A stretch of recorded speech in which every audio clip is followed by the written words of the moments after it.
Welcome back once again to this YouTube channel.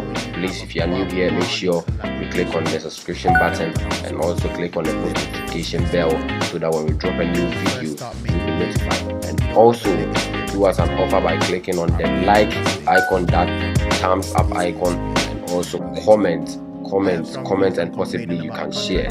Let's go back to the beginning though. What got you into rapping in the first place? It was like a tool for me to express myself. I had a very harsh upbringing, not like in the street or whatever. That's not the story. It's more of it's a story where it's hard for me to like always go back to because the person is still alive and I know it's not their fault, but a lot of kids go through it. You live with somebody, you know, you don't have the best circumstances as a child, so it makes you kind of like it's just reality that you thought, you know, was what it's supposed to be, but it's not. So I never spent time with mom and dad. It was just with somebody that wasn't like a good experience, so that kind of like made me not too sociable, but then I needed the tool to express myself. So I'm into art. I sketch, I paint. It started with that, and then I heard, of course I love music. I knew rap, but I was inspired to write when I heard somebody rapping in my native language, and that's Bravo. Just from there, I just started. Honestly, it started from me writing, like it's like a diary, what I wanted or what happened in the day. So it was not like rap, it was just me pouring out what I felt. And then when I heard of Bravo, I felt that was like a great way to communicate how I felt. You know, there's so many interesting things that you said there that can be picked out.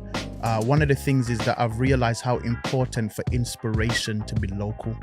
Because, for instance, you said that it was when you heard somebody rapping in your native language, like you could have heard a Jay-Z rap, you could have heard a whoever rap, but that's not what reached you. No. It had to be from home. Exactly. Because sometimes even just people will see us as black people and think that we're all monolithic and think that, okay, all right, you saw a black person doing it somewhere, so you should have been able to be inspired by that. But sometimes when you're going through especially very specific circumstances that are specific to where you are in the world right now and the circumstances that you're in, to see somebody do it that is coming from the same background as you, or you share some kind of, you know, thing with it improves it. Do you ever think about the fact that you are that person now for other young people? Yes, I believe that. I think for how far I've taken my native tongue, and people did not believe in it at that point. And when I came in, I had inspiration by these people that I'm talking about, Reggie Rockstone or Bradford or Kenya, but they kept it within our circles of Ghanaians.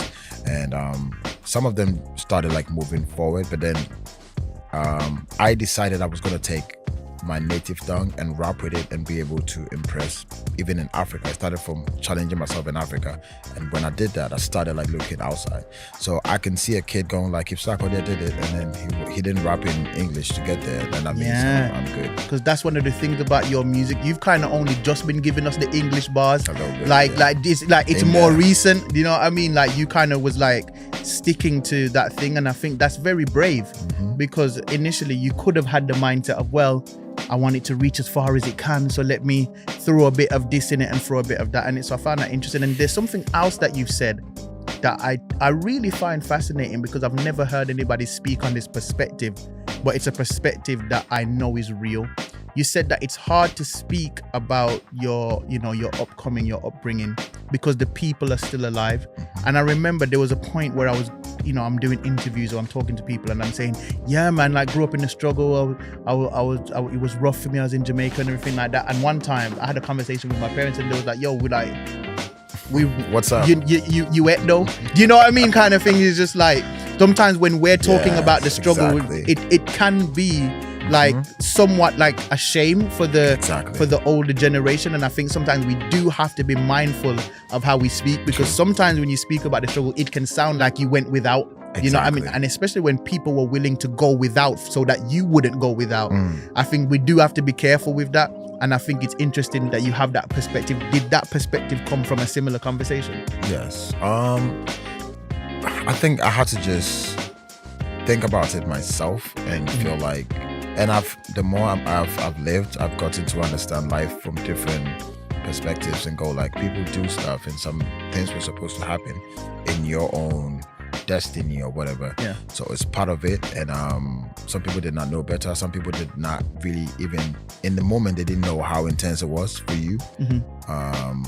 So I feel like I was speaking about it, but I was speaking about me, what I went through. Then I imagine myself in the shoes, because I think I'm being a great dad. You never know, right? So my child is going to be the one to tell me. They'll tell you how they're feeling. So when I thought about that, I'm like, listen, that was my experience. But I also, as you said, have to be very mindful, because these people are alive, and I don't think they're evil people. They're not bad people. It's just maybe some people made some mistakes, which I'm also a man. It's possible that you can make it. So if we have typical evil people, of course, that's different. If they still believe in that. But I think it's only right that you be a bit mindful. Yeah.